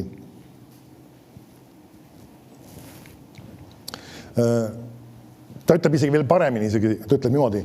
Tark näeb hädaohtu ja poeb peitu, aga rumalad lähevad edasi ja saavad nuhelda. Nüüd ma rääkisin sellest samast Pauluse situatsioonist. Ta laseb ennast korviga lasta linnamüürist välja ja mida ta tegi? Ta nägi hädaohtu ja puges peitu. Ta käitus vägagi piibelikult ja ta ei olnud juhitud hirmust ega kuradist, vaid ta oli juhitud Jumala vaimust ja tegi õige valiku. Nii et vahetevahel ka sinul on vaja vahest teha mõningaid otsuseid, mis tunduvad nagu, kuule, aga miks ma peaks justkui ära minema või kartma või ebakindel selles situatsioonis olema. Jumal on öelnud sulle, see ei ole see koht, kuhu sa peaksid minema, see ei ole see asi, kus sa peaksid tegema. Amen. Me võime ennast viia vahest mõnedesse kohtadesse, kus on igasugused jamad ootavad meid järjest ees. Siis me küsime, miks see juhtus, miks niisugune jama mulle juhtus. Sellepärast, et Jumal ütles sulle, et sa sinna ei peaks üldse minema. Amen. Et kui sa oled selles kohas, et sa oled läinud valesse kohta, siis olgu sul tarkust, nagu öeldakse, et Jumala parandada meelt ja Jumal annaks sulle selles situatsioonis armu ja mida nüüd teha, kus suunas liikuda, missuguseid valikuid teha, missuguseid otsuseid teha. Mul tuleb üks üsna vana asi meelde. Ma arvan, see jookseb 90-ndate lõppu võib-olla, ma ei mäletagi. Üks pastor ühes kuskil kauges linnas, kes tänasel päeval, ta isegi ei ole elavate kirjas tänasel päeval, kutsus mind kõnelema oma kogudustesse, või seal mitu tükki olid on neid. Ja ma olin piisavalt roheline ja selles mõttes, et ma mõtlesin, huvitav, põnev, okei. Aga ma juba olin, nagu öeldakse, mingid märgid olid selle koha pealt, mul olin kuulnud, et nagu tal ei ole kuidagi väga kõige parem taust või taugapõhi olnud, kus tal on ühest kohast on konfliktiga lahkunud ja ma ei pööranud sellele tähelepanu. Ja siis ma läksin sinna kohale ja pidin ka see jutlustama ja ma mäletan, see oli niisugune niivõrd kurb asi, kuidas sa oled ise selles situatsioonis, aga sina ei saa nagu otsustada ja määrata. Sa näed, kuidas vale profeteering tuleb vale profeteeringu otsa ja kus nagu öeldakse, see mees profeteerib seal ühe inimese teisega paari ja teise nii-öelda määrab pastoriks ja umbes igasuguseid veidrusi. Üks veidrus on teise otsas nii-öelda täiesti ja sa saad aru, et mina ei saa siin midagi teha, et see on tegelikult mingisugusest vaimust, mis ei ole püha vaim ka isegi. Ja ma ütlesin kõige keskel, mida ma sellega peale hakkan. Nagu öeldakse, ma torgad ei leidnudki seda väga tarka lahendust, et ma nii-öelda jutlustasin oma osa ja lahkusin sealt. Ja mäletan, see oli üks kõige haletsusväärsemaid nii-öelda, isegi mitte mõtnud meie ohvrit üles, vaid lihtsalt pistis mulle, minu arust see oli krooniperioodis veel, mingisuguse, kas oli see minu arust ma arvan, et see oli 25 krooni, see pistis lihtsalt pihku pärast ja issand õnnistagu siin. Ja ma olin kuskil vist jutlustanud mingisugune 3 või 4 erinevas koguduses järjest, siis see isegi ei katnud isegi ühte otsa võib-olla bensiinikulu, võib-olla hamburgeri kulu oleks katnud. Aga nüüd, ma sain aru, ma olen vales kohas. Ma olen valesid asju tegemas. Ja sellepärast ma olen selles situatsioonis. See oli tarkus, nagu öeldakse, et ma pean teadma, kuhu ma lähen, kas see on see koht, kuhu Jumal mind on läkitanud, kas need on need inimesed, kellega ma peaksin läbi käima. Ja kui ma tean, siis Jumal saab selliseid asju ära hoida. Amen. Nüüd sinul võib olla situatsioon hoopis teistsugune. Sa tunned oma südames, sul ei ole rahu lihtsalt. Siis ära mine sellesse suunda. Kui sul ei ole rahu seda konkreetset asja teha, sa ei pea seda tegema. Amen. Nüüd selleks, et see rahu ära tabada, on sul vahest vaja, nagu öeldakse, vaikseks jääda ja kõik, nagu öeldakse, see müra välja lülitada. Sest vahest inimesed ei taba seda rahu oma südames sellepärast ära, et neile ümber on nii palju müra. Ja ma mõtleme ainult müra, mitte ainult füüsiliselt, vaid see müra on igat pidi ka nii-öelda mentaalselt. Uudised ja Facebookid ja Instagramid ja igasugused YouTube'id ja kõik asjad, igalt poolt igasugust müra nii-öelda tuleb kogu aeg. Ja nüüd tal on vaja kinni püüda, mis ma selle asjaga rääksin tegema. Lülitada sageli need asjad kõrvale, pane need kõrvale, et sa teeksid teada, mis on su südames. Ja inimesed sageli räägivad ainult sellest, mida jälle uudistes räägiti ja see on see asi ja see on too asi ja see on see ilmus asi ja soo ilmus asi ja mis iganes. Ja need asjad jooksevad inimeste peas ja inimesed ei suuda jällegi ära tabada, mida Jumal on mulle öelda, hoopis mingistes muudes olulistes asjades.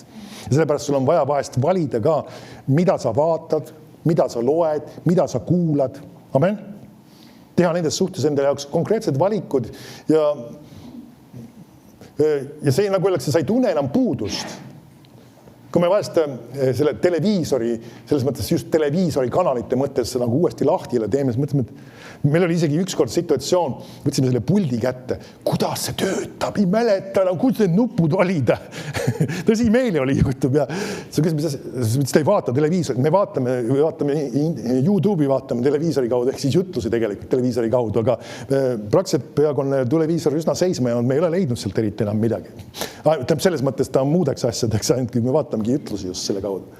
Aga sa ei leia enam midagi. Uudised me ei vaata juba üle mitu aastat sellest möödas on, ma ei tea, 2-3 aastat juba midagi taolist. Põhimõtteliselt ei vaata. Põhimõtteliselt nüüd ma ei ütle, et sa pead seda järgi tegema, see on sinu asi, aga sageli ma olen näinud need, kes on totaalselt seal nii-öelda selles hoiakus, kui mina väiksem laps oli see, mu vanematel oli see siuke suhtumine, et see õhtu, tegelikult me ikkagi vaadata aktuaalselt kaamerad, meil ei vitsid seda Vremjat vaadata, kui sa tead, see oli siis see venekeelne nii-öelda Venemaalt tulev uudisteprogramm oli see, kes ei ole tolle ajastu inimesed, ei tea, mis see on. Ja siis oligi, kui see aktuaalne kaamera, siis oli kõik pidi olema vaikselt ja pidid ilusti kuulama nüüd. Ja uudised loeti üksaval ette. Kujuta ette, mis tolle ajastul need uudised sisaldasid. Suurem osa sellest oli vale. Ja üllatus. Ka tänasel päeval. See ei ole väga palju muutunud. See võib olla natuke oma olemuselt ja stiililt ja asjadelt. Sa ei saa, nagu öeldakse, 100% adekvaatset ja õiget informatsiooni seal alati. Ma ei ütle, et kõik otsast lõpuni on vale, aga seal on sageli väga tõsised mõjutused, see on väga palju painutatud, kallutatud, ühtepidi, teistpidi, mida tahetakse öelda, teatud inimeste maailmavaated, nende suhtumised, kes meeldib, kes ei meeldi, vastavalt selliselt viisil on kõik need asjad publitseeritud. Sest see ei ole niimoodi, et ta lihtsalt antakse sulle otse konkreetne informatsioon, see juhtus, see toimus, mis iganes. Ei, seal on alati hinnangud, arvamused, hoiakud sees. Ja sind üritatakse sellega mõjutada. Ja sind üritatakse liberaalseks kogu aeg teha.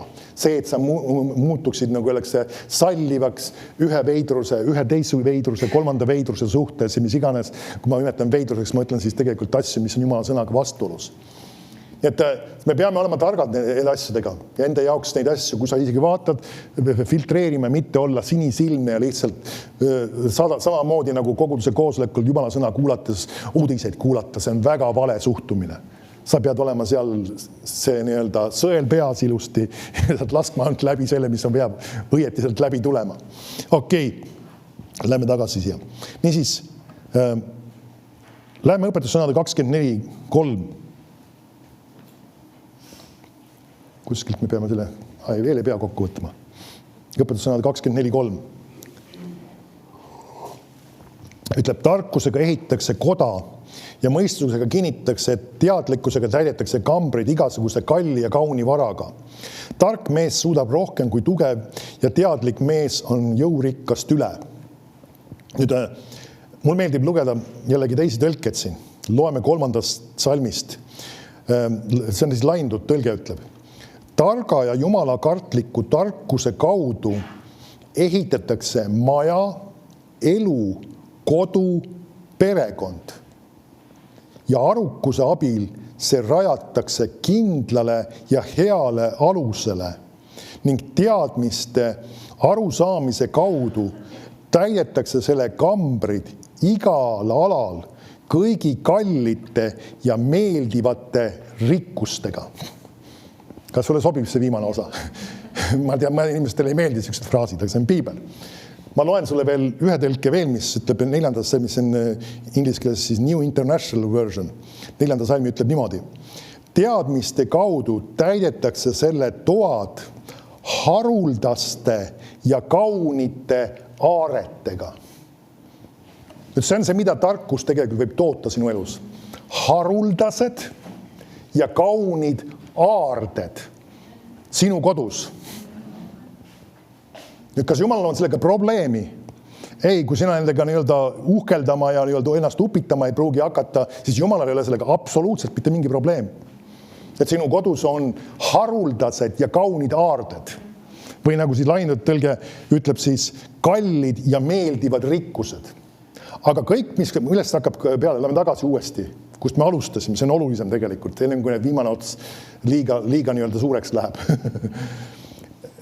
Ma loen sulle uuesti veel laindud tõlget, siis targa Jumala kartliku tarkuse kaudu ehitakse maja, elu, kodu ja perekond. Mulle meeldib see, kuidas ta laindud tõlge lisab siia, see, mis meil on tõlgitud koda lihtsalt, lisab siia juurde maja ehitamise. Ahaa, see räägib siis füüsilisest hoonest ka isegi. Siis ta räägib elu ehitamisest ja ta räägib ka kodu ehitamisest. Saame aru, see ei räägi nüüd mitte niivõrd hoonest, vaid ka perekonnast ja siin ütlebki tegelikult viimane ongi neist ka perekond. Ja arukuse abil rajatakse see kindlale ja heale alusele. Nüüd see ongi sama, meil on vaja tarkust, mille jaoks, kui me tahame ehitada kas või oma füüsilise maja, kas me tahame oma elu ehitada õieti. Kui me tahame oma kodu ja oma perekonna õieti ehitada kindlale alusele, siis meil on vaja seda tarkust. Ja tarkus on see sama, millega me saame selle ehitada ühele kindlale alusele. Ja meil on kõigil vaja igatseda selle tarkuse järgi. Otsida seda, teha oma osa, et me saaksime sellest osa. Amen. Nii, nüüd lähme vaatan veel paari fakti seoses tarkusega. Koguja raamat 10.10. Koguja 10.10.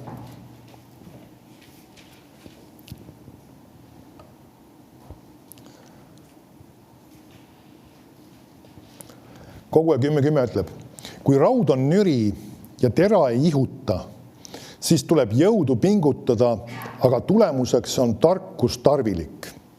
Natuke jällegi vanem eesti keel. Nüüd see raud, millest ta räägib, siin on tegelikult kirves. Ja ma loen sulle, see on siis New Living Translation, sellest samast salmist ütleb. nürikirve kasutamine nõuab suurt jõudu. Seega terita tera. See on tarkuse väärtus. See aitab sul edu saavutada. Kujutame ette, et mõttes nagu üritame sellesse ajastusse umbes minna, kus nemad elasid. Kui nad kasutasid kirveid ja nendel oli nagu öeldakse vaja üks mingisugune korralik puu maha lõhkuda. Ma mõtlen lõhkuda, maha võtta tähendab. Nüüd, kui sa võtsid selle kirve ja palju, kui sa oled kirvest kasutanud, tänapäeval ikka kasutatakse asja. Ja kui see on ikkagi, ja sul on plaanis ikkagi midagi ikkagi rohkem lüüa, nii-öelda just lõigata lüüa, nii-öelda, kui see lihtsalt peksta midagi. Sest et kui see puid lõhud, siis vaata vahel võib selline nüri teatud tüüpi kirvest ka sobida, aga kui me räägime puu mahavõtmisest, siis sul on vaja ikkagi teravat kirvest. Ja nüüd kui seal, ütleme, need inimesed on seal kuskil, erinevad inimesed kõik lähevad nii-öelda puid langetama. Ja ühel on nürikirves ja teisel on nii-öelda kirves, mis vajab teritamist. Ja üks istub maha ja võtab kätte ja hakkab selle teritamisega tegelema. Ja teine läheb selle nürikirvega ja hakkab aga peksma seal. Nüüd sa küsid, et no aga see juba tegutseb ju. Vaata, ta juba teeb ju, vaata, juba lõhub ja juba jääb ju midagi tegema. Ei, teine istub rahulikult maha ja hakkab teritamisega tegelema. Nüüd tolleaegsed vahendid, mis need iganes olid, mingid luisud või mis iganes asjad need olid parasjagu, ma ei teagi. Ja nii-öelda teritab seda kirvest. Teritab ja tõmbab. Ja tal läheb sellega võib-olla üks pool tundi võib-olla isegi aega. Ja nüüd see teine, aga ta jõuab selle ju puu maha võtta. Sageli see on lihtsalt seal tümitanud ja enda tossu nii-öelda välja tõmmanud, ta on seal viimase piiri peal, ta on keelvesti peal, ta lihtsalt peksab ja peksab seda puud ikka ühtepidi ja teistpidi ja ta pole eriti kaugele jõudnud sellega. Ja nüüd sina tuled selle terava kirvega, mis on söke terav, et nagu öeldakse ära väga torgi isegi teist. Ja sa paned paar lööki õigesse kohta ka veel ja õigest kohast ja sul see puu on paari-kolme löögiga plaksti maas. Ja teine jääbki sinna peksma. Nüüd kumb neist oli tark? See, kes istus maha ja mida ta tegi ja valmistas ennast selleks ette, mis ta hakkab tegema. See on selle asja mõte just, kui räägib tarkusest. Tarkus ei ole see, et me peame midagi tegema, me peame tegutsema, me peame olema tegutsemas ametis, liikuma, palju tegema asju. Ei, vast mõned inimesed isegi oma töö kontekstis, mõned inimesed jooksevad ringi ja teevad igasuguseid asju, palju asju, mitu asju on käimas, telefonist helistan siit, võib-olla panen 2 telefoni juba, siit kõne, siit saadan sinna. Oota, stopp, istu maha, kõigepealt kindlaks. Mis sa pead tegema? Planeeri, mõtle läbi, ihu see teravaks. Ja nüüd mine tee selgeks, mis ma sinna kirjutan, mis ma sellega tegelen, säti omal süsteem korda ja tegele asjaga ja sa oled palju efektiivsem kui see, et sa jooksed 10 asjaga. Amen? Ja vast mõned inimesed väänavad oma elus endast viimase totaalselt välja, sest nad nagu öeldakse, ei istu maha ja ei terita seda tera, ei võta aega, et ära tabada. Mis nad peaksid tegema, millega nad peaksid tegelema, kus nad peaksid minema ja edasi. Amen? See on see sama kas või isegi, kui sa oled nii-öelda tööinimene, päeva planeerimine. Sa ei pea nagu öeldakse jooksma kohe nüüd sinna teise kolmandasse kohta. Säti endal niimoodi, et kui sul on mingi kellaaja peal asjad minekud, et sa nagu öeldakse, sul on ennem aeg, kus sa saad ka palvetada, otsida Jumalat, mis ma saaksin täna teha, mismoodi ma saaksin teha, anna mulle tarkust. Amen. Sest see tarkuse saamine ennem seda, kui sa lähed neid kõiki asju tegema, on palju olulisem kui see, et sa jooksed sinna tänna ja kolmandasse kohta ja sa oled päeva lõpuks justkui midagi nagu teinud, aga midagi ei olegi tehtud. See on see, millest ta räägib tegelikult siin sama just. Et kui sul on see sama kirves, ma loen sulle veel laiendud tõlke 10. salmist. Kui kirves on nüri ja mees ei terita tera, peab ta rakendama rohkem jõudu, kuid tarkus aitab tal edu saavutada. Kas sa märkad, kui me ei valmista ette ennast tulevasteks asjadeks, kui me ei kasuta seda tarkust, me sageli kasutame väga palju jõudu ja me lihtsalt raiskame oma jõudu. See ongi tarkus. See, et ma oskan midagi nagu öeldakse mõelda kaugemale. Ja sellega ettevalmistusaeg ei ole halb. Näiteks ka Piiblis meil on üks tuntud kirjakoht, mis paljud inimesed ka meeldib tsiteerida, ka väikeste alguste ajad, need ei ole halvad ajad. Vahest mõned inimesed tahavad nagu öeldakse teatud kohas või ka koguduses olla sellepärast, Et seal on midagi nagu justkui põnevat toimumas, justkui midagi suurt ja mingi võib-olla kogudus on populaarne ja tuntud ja võib-olla tähelepanu alla sattunud ja nüüd ma tahan sinna minna.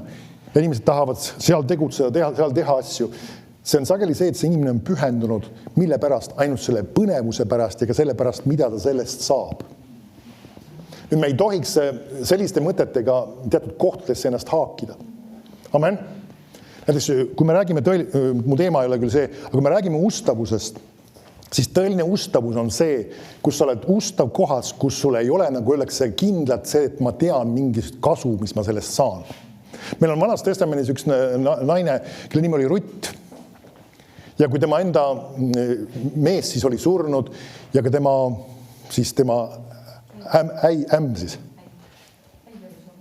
äi oli surnud, jah.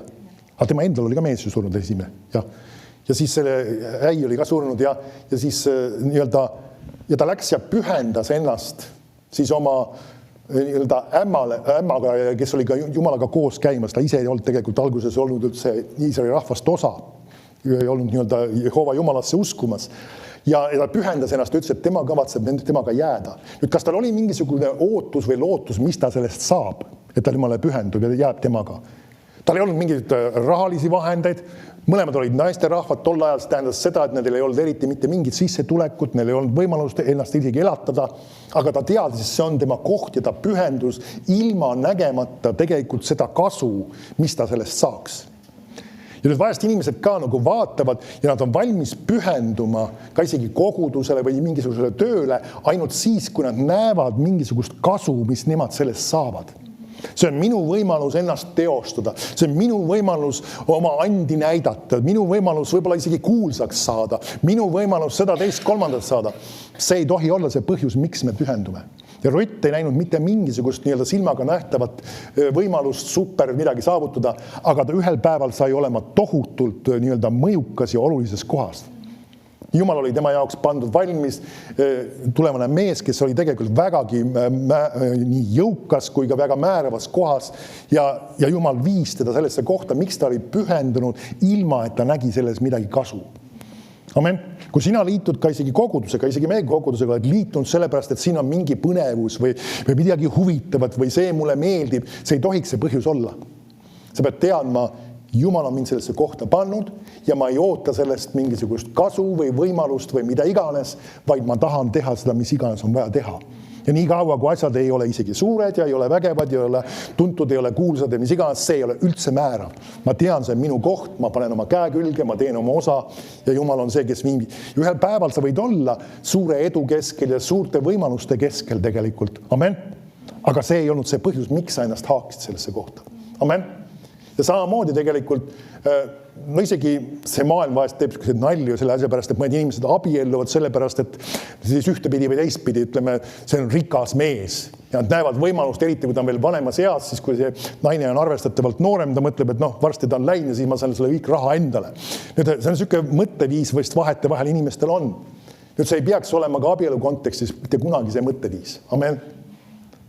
Inimestel võib olla vara, aga see ei tohiks olla see põhjus, miks inimesed leiavad üksteist. Amen. Amen. See peaks olema nii-öelda sekundaarne selle asja kõrval. Ja Jumal tahab meid viia kohtadesse ja teha meie elus midagi hämmastavat, midagi suurt siis, kui me pühendume, juba siis, kui meil ei ole mitte midagi pakutaks. Amen. See vahemõte lihtsalt tuli mul siin praegu südamesse. Ja Jumal tahab, et meil võiks olla tarkus. Ja et me võiksime seda tarkust saada ja seda õppida ka kasutama. Amen. Ma ühe asja tahan teile tuletada meelde. Me eelmise nädala alguses, või see oli see pühapa õhtul tegelikult, saatsime teile ühe kirjakoha. Ma loodan, et sa seda lugesid. Et see on selle jaoks, et sa võiksid seda nädala jooksul uuesti seda lugeda, seda üle mõtiskleda ja me saadame siit, vaatan sellest samast õpetusest veel ühe kirjakoha jälle taas ja saadan arvatavasti jällegi mitmes telkes, et sa saaksid nagu seda enesesse ammutada. Aga nüüd see tarkuse iva ongi just selles, et sa võtad teatud kirjakohad ja sa mõtiskled nende üle. Ja saest ei tee paha ka üle juures ka, Piibel räägib ka mediteerid, see on see, et sa räägid neid asju ka välja. Loed ja räägid seda välja ja teed selle võib-olla isegi väga isiklikuks. minu jaoks või mina võtan selle või mulle kuulub see või midagi taolist. Sa küsid, et see muutub väga isekaks. Veritepõline naine ütles ka, mina haaran Jeesuse kuuest kinni ja mina saan puhtaks ja terveks. Ta võttis selle, et ta teadis Jumala võidmine tema pealt, tegi selle väga isiklikuks. Ja selles ei ole midagi halba ja negatiivset. Amen. Et me otsustame kinni võtta Jumala sõnast ja uskuda, et see on minule isiklikult, mulle konkreetselt Jumal vastavalt tema tõotustele teeb seda. Amen. Sa ei pane midagi nii-öelda sinna sisse, mis sina tahad, aga mõtlen just, mida Jumala sõna on öelnud. Ja et me siit võtame ka ühe kirjakoha, ma juba tean tegelikult, mis ma saadan selle kirjakoha, ma võin sulle öelda, et sa saad selle üle mõtiskleda, aga see on siis sama tegelikult, kus ta mul jäi siis, nii.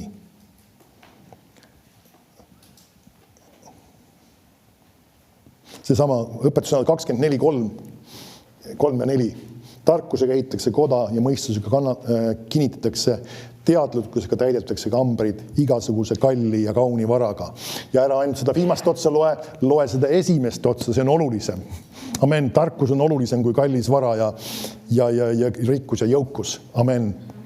Aga see on see, mis see muudab sinu elus asju. Amen. Palvetame siin ka veel. Halleluuja.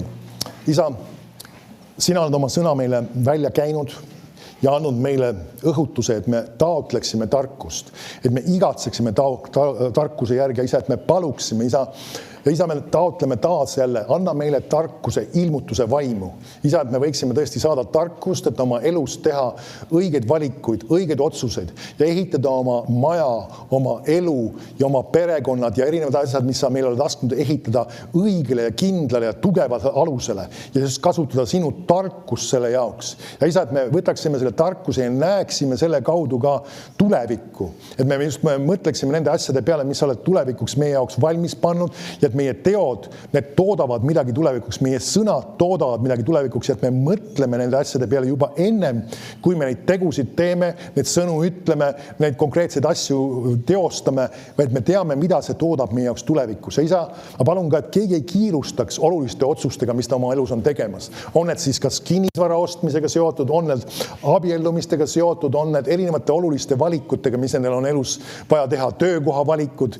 Isa, et nad teaksid oma südames ja oleksid kindlalt, omaksid rahu, et sina oled neid sinna läkitanud, sina oled neid seda asja tegema pannud ja isa, nad võiksid näha sinu õnnistust ja sinu soosingut selle asja üle ja mitte astuda probleemidesse. Isa, palun ka, et inimesed oleksid hoitud ja kaitstud ka selle läbi, et nad oskavad teha õigeid valikuid ja olla õiges kohas õigel ajal ja mitte minna kohtadesse ja mitte olla kohtades, kus on neid ootamas oht või häving või hävitus. Isa, et sina oled see, kes on tark ja kes juhatab meid ja me võime näha ette juba asju ja võime teada juba ette asju ja mitte olla segatud ega häiritud. Tänu sulle, isa. Tänu sulle, isa. Kiitus sulle, isa. Kiitus sulle, isa. Halleluuja. Halleluuja. Kiitus sulle, isa. Halleluuja. Halleluuja. Vahetevahel meil on mõningad asjad, mis on ette ees tulemas ja Jumal ei pruugi meile kõiki detaile anda tulevikust teada ja me ei tea sageli paljusid asju ette, aga ta võib anda sulle üksikuid elemente, mingeid killukesi. Siis on nagu öeldakse, me peame selle peale mõtlema, kuidas me nende asjadeni jõuame. Mis me peaksime omalt poolt tegema, et me jõuaksime. Ehk siis sama, nagu Timotusele öeldi, just see sama prohvetlik sõna, mis Jumal on sulle andnud, et võitle selle varal, head usuvõitlust. See tähendab seda just, et sul on seda sõna silme ees, mis Jumal on öelnud, või need detailid, väiksed elemendid, mis ta on, sa oled seda silme ees ja sa teed seda, mis Jumal on andnud sulle teha, et jõuda aina rohkem ja rohkem lähemale sellele punktile ja jõuda sellesse punkti, kus Jumal sinna on kutsunud ühel päeval olema. Amen. Kiitus Jumalale. Amen. Aga täna me lõpetame. Ole siis õnnistatud, või sa oled õnnistatud ja näeme siis järgmistel koosolekutel.